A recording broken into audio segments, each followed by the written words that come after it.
Fala, jovem investidor, seja bem-vindo ao meu canal. Hoje iremos comentar sobre o que o mercado pensa a respeito do Bradesco e também sobre a atual situação do banco.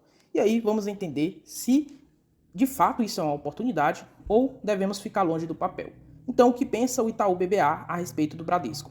Eles não concordam que a ação é uma oportunidade e eles reiteram, então, a recomendação de equivalente à venda do papel. Então, basicamente, o que eles relatam aqui é que o papel ainda irá sofrer no curto prazo e essa expectativa de o banco reportar uma rentabilidade de 18% a 20% até 2024 não irá acontecer e eles prevê que isso de fato só possa acontecer depois de 2025 em diante. E aí, dessa forma, o banco irá apresentar resultados aí abaixo, quem sabe, de 20 bilhões de reais de lucro líquido ao ano e, consequentemente, os papéis estarão estagnados até 2025, sendo aqui, segundo o Itaú BBA, um péssimo ativo nesse momento.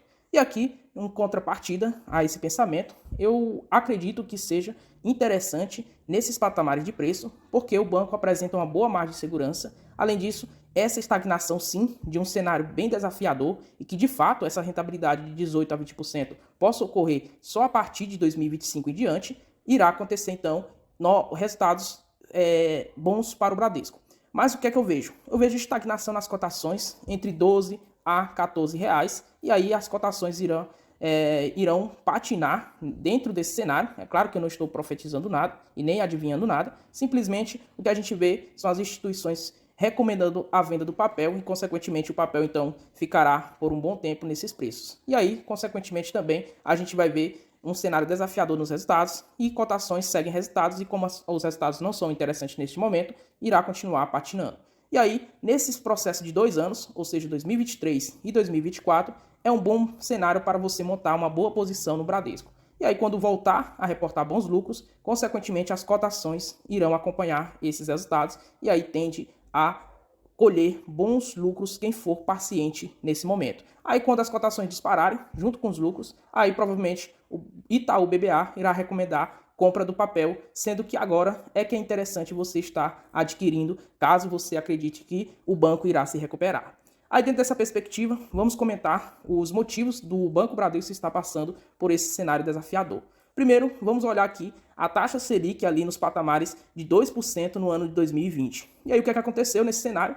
O banco ele fica atrativo para ofertar crédito às micro e pequenas empresas e as micro e pequenas empresas com taxas aqui baixas, elas começam então a adquirir crédito no banco. O Bradesco então se aproveitou para alavancar sua carteira de crédito, que se encontrava ali nos patamares de 2020 a 655 milhões de reais e até o momento a carteira se concentra aqui em 868,7 bilhões de reais. Ou seja, representa um aumento aqui de 32% de 2020 até este momento. Então, observem que a carteira de crédito cresceu absurdamente no setor varejista. E, consequentemente, o que aconteceu? Crise da pandemia, inflação crescendo descontroladamente, e aí o Banco Central teve que recorrer a um dos seus mecanismos de reter aqui, conter a inflação, através do aumento da taxa Selic. Aí a taxa Selic, para quem vem acompanhando, chegou aos patamares aqui de 13,75%, e aí a inflação começa a ser controlada e até começando a obter cenários de deflação.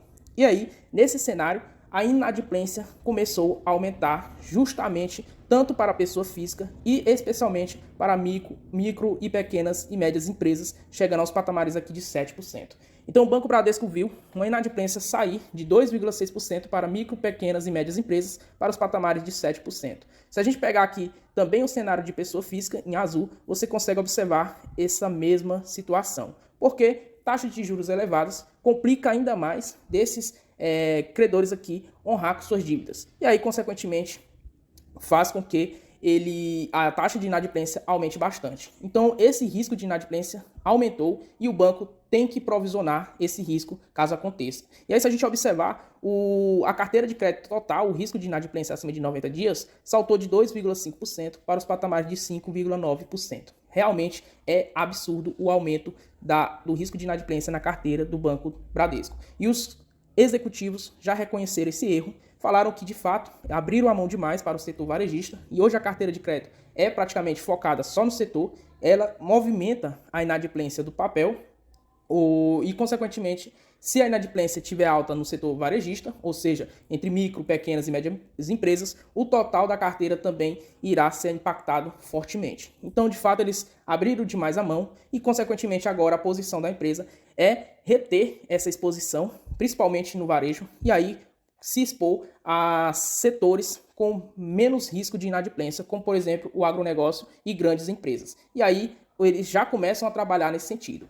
Além disso, houve também o risco Americanas atrelado aqui ao Bradesco, porque eles tinham aqui uma exposição do banco ao Bradesco, onde emprestou dinheiro a Americanas, e aí tem esse risco agora de Americanas não honrar com sua dívida. Consequentemente, o Bradesco já reconheceu o prejuízo e provisionou então 100% aqui da sua exposição que ele tinha a Americanas, provisionando 4,9 bilhões de reais. E aí, basicamente, todo esse ano foi um ano desafiador. E aí, consequentemente, com esse crescimento de provisões de devedores duvidosos, aí você começa a ter um cenário agora, nesse momento, de estabilização. Se a gente pegar aqui o risco de inadimplência de 15 a 90 dias, o que a gente observa no último resultado é que ele começa a cair 0,2 pontos percentuais, ou seja, praticamente nada. Mas o que isso representa é que ele está estável, ou seja, parou de crescer, de subir, e consequentemente agora o que é esperado é que com a queda da taxa Selic, consequentemente há também uma queda aqui desse risco de inadimplência e as micro, pequenas e médias empresas comecem a conseguir renegociar suas dívidas e apagar o Bradesco. E aí também, outro ponto interessante é que eles começam então a se expor também em uma nova safra de crédito para otimizar e melhorar a qualidade da carteira de crédito. E aí com essa nova safra o que a gente observa é que a inadimplência ela cai 0,5 pontos percentuais de 15 a 90 dias, e se a gente observar no cenário de inadimplência acima de 90 dias, cai 0,8 pontos percentuais. E aí, se a gente pegar com a ocupação dessa nova safra representando na carteira, lá no quarto trimestre de 2021, praticamente não tinha absolutamente nada dessa nova safra. E até o segundo trimestre de 2023 já representa aí 53% de representatividade ali da carteira de crédito do Bradesco, o que significa um aumento de 24 pontos percentuais ao ano aí, em média. E aí, de fato, eles têm realizado, então, essa retenção em exposição ao varejo e, consequentemente, aumentando aqui sua exposição a créditos menos arriscados. E aí, o cenário é de melhora nesse sentido. Só para vocês terem uma ideia, o Bradesco saiu de 2,5%, como vimos, e cresceu aqui para 5%, quase 6% aqui no seu total de risco de inadimplência acima de 90 dias. Se você pegar, por exemplo, o Banco Santander e o Banco Itaú, em especial o Banco Itaú, saiu de 2, alguma coisa, salvo engano, para menos de 3,5%. Então observe que no mesmo cenário caótico do mercado, em tempos de pandemia, a inadimplência do Itaú cresceu menos de 1%. O do Banco Santander chegou aos patamares abaixo aqui de 4%. E se você pegar um banco estatal, como o Banco do Brasil, chegou aos patamares de 2,3%, bem abaixo do sistema financeiro nacional em média. E temos aqui o Banco Bradesco chegando aos quase os patamares aqui de 6% de inadimplência em sua carteira de crédito. Então, de fato, isso mostra que a empresa tem que provisionar e é assertiva essa movimentação do banco em provisionar todo esse risco atrelado à sua carteira e, consequentemente, com um cenário melhor econômico, aí a carteira começa a cair aqui seu risco de inadimplência e esse provisionamento também começa a acessar e aí, consequentemente, isso passa a virar lucro para a empresa. Além disso, a empresa ela consegue ainda ser altamente lucrativa e distribuir bons dividendos. E aí você vai perceber que o Bradesco, no primeiro semestre, por exemplo, de 2023, distribuiu 5,7 bilhões de reais, o que representa aqui 69% de payout do banco. E aí, nesse cenário em que a gente avalia 2023 e 2024, ou seja, o mercado já estima um crescimento aqui nos lucros de 24 bilhões de reais para 2024, apresentar esses lucros, o que representa aqui uma rentabilidade aqui de 16%.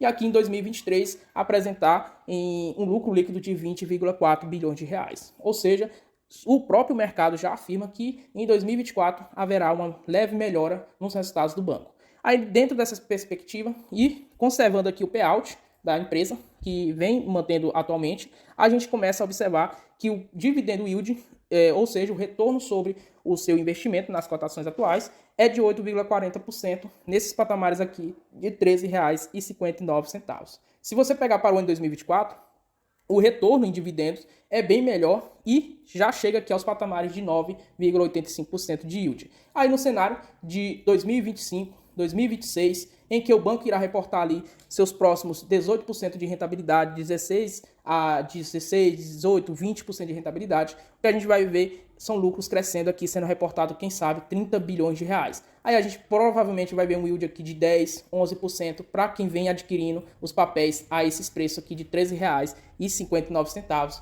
Então, de fato, o banco neste momento se apresenta como uma oportunidade, no meu ver, e seus indicadores mostram isso. Por exemplo, se você pegar o preço sobre seu valor patrimonial, representa aqui 0,86 vezes. Ou seja, você está pagando nessas cotações por um valor abaixo do seu patrimônio líquido, desconsiderando toda a margem de cliente, toda a marca da empresa e tudo o que é construído, só considerando o patrimônio líquido da empresa. Então, de fato, o banco, neste momento, se mostra uma ótima oportunidade. Além disso, o que a gente observa é que mesmo em sua maior crise, a gente vai ver o banco reportar 20 bilhões de lucro líquido no ano de 2023. Então é absurdo o que as cotações vêm caindo e não representa de fato a precificação correta dos ativos. E aí, se a gente for observar a margem de segurança com essas quedas, o que a gente vê é que representa 41% de margem de segurança. Ou seja, as cotações atuais estão muito abaixo do seu valor intrínseco, que é de R$ 18,87, dentro da fórmula de Benjamin Graham ajustada. Aí, fazendo já esse desconto de 10%, a gente vê que, de fato, a margem de segurança é bem interessante e se mostra como uma ótima oportunidade neste momento para quem, de fato, tem paciência e acredita na retomada de lucros da empresa. E aí, pessoal, convido você a se inscrever no meu canal, acionar o sininho para não perder nenhum conteúdo que eu divulgo aqui sobre a minha trajetória rumo à liberdade financeira. Também convido você a adquirir o e-book sobre educação financeira, que está na descrição desse vídeo, e aí você pode adquirir um e-book onde você vai aprender sobre educação financeira, se reeducar financeiramente. Além disso, compartilhe meu método de investimento, compartilhando 5 pilares que sustentam este método. Então, eu espero que vocês adquiram conhecimento com este e-book e ele vai te proporcionar os conhecimentos necessários para você dar início à sua liberdade financeira. Espero que vocês tenham gostado do vídeo, se inscreva no canal, deixe aquele like e até a próxima.